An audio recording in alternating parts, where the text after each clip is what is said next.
नमस्कार दोस्तों, इस वीडियो में हम एक और आईपीओ का रिव्यू करने जा रहे हैं और उस कंपनी का नाम है 5 स्टार बिजनेस फाइनेंस लिमिटेड।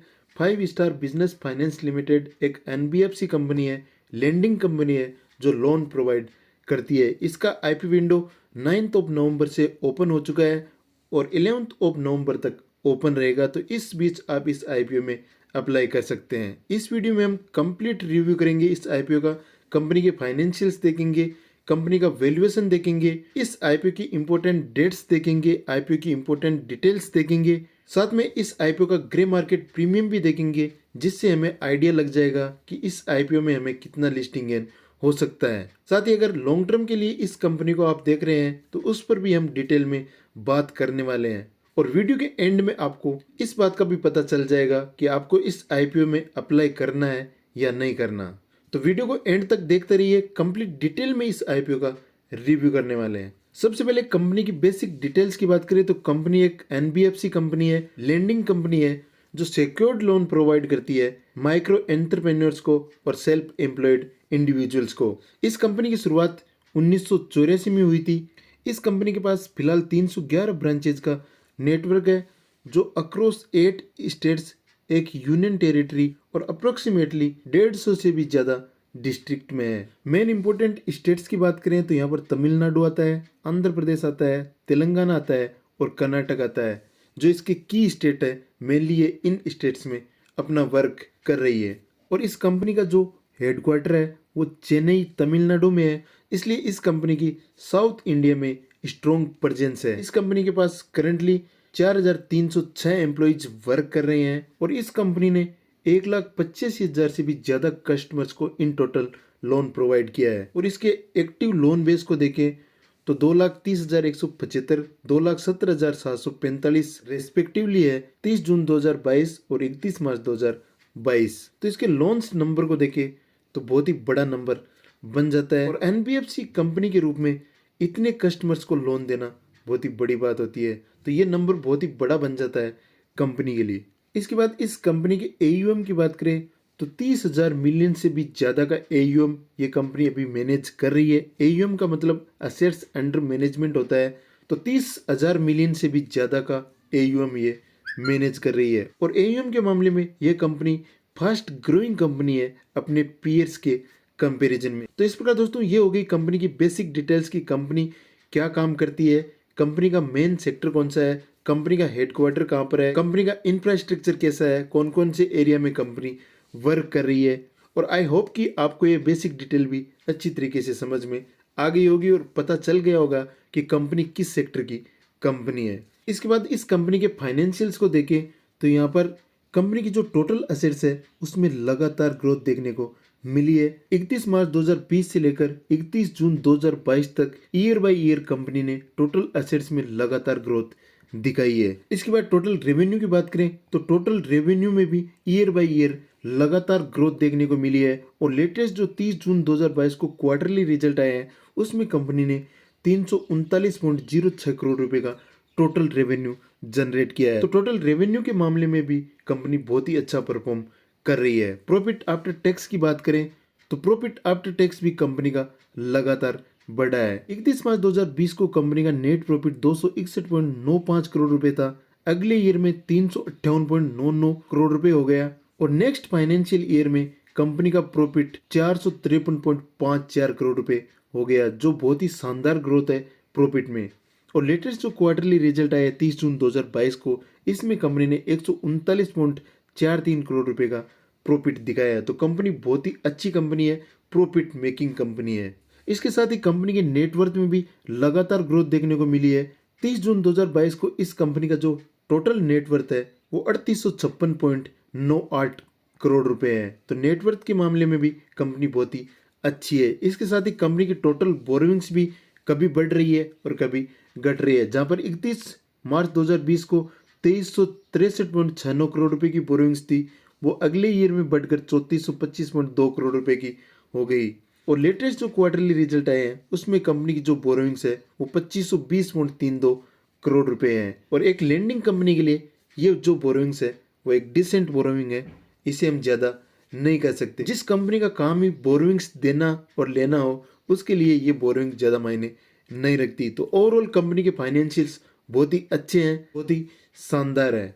इसके बाद कंपनी ने यहाँ पर एक ऑब्जेक्ट ऑफ इश्यू भी बताया है जो बहुत ही नेगेटिव बात है।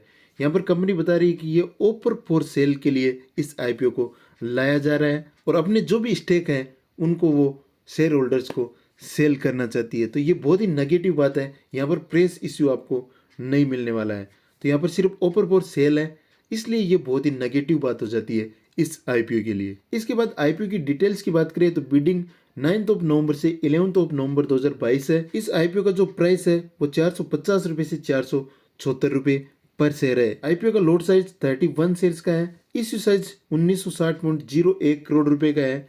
और यहाँ पर मैंने पहले ही बताया है कि पूरा का पूरा ओपर फॉर सेल है। यहाँ पर प्रेस इश्यू बिल्कुल भी नहीं है, जो बहुत ही नेगेटिव बात है इस आईपीओ के लिए।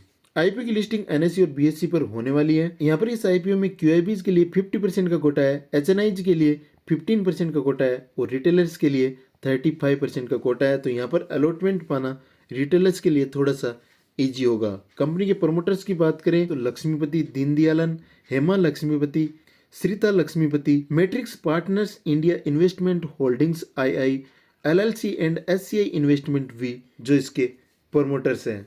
इसके बाद इस आईपीओ का जो अलॉटमेंट है वो 16 नवंबर को होगा, रिफंड 17 नवंबर को होगा, डीमेट में शेयर्स 18 नवंबर को क्रेडिट होंगे और लिस्टिंग 21 नवंबर को होने वाली है। इस आईपीओ में रिटेल कैटेगरी से मैक्सिमम 13 लोट के लिए अप्लाई किया जा सकता है और एसएचएनआई में मिनिमम 14 लोट के लिए अप्लाई करना पड़ेगा। अगर कोई बीएचएनआई कैटेगरी से अप्लाई करना चाहता है तो उसको मिनिमम 69 लोट्स के लिए अप्लाई करना पड़ेगा।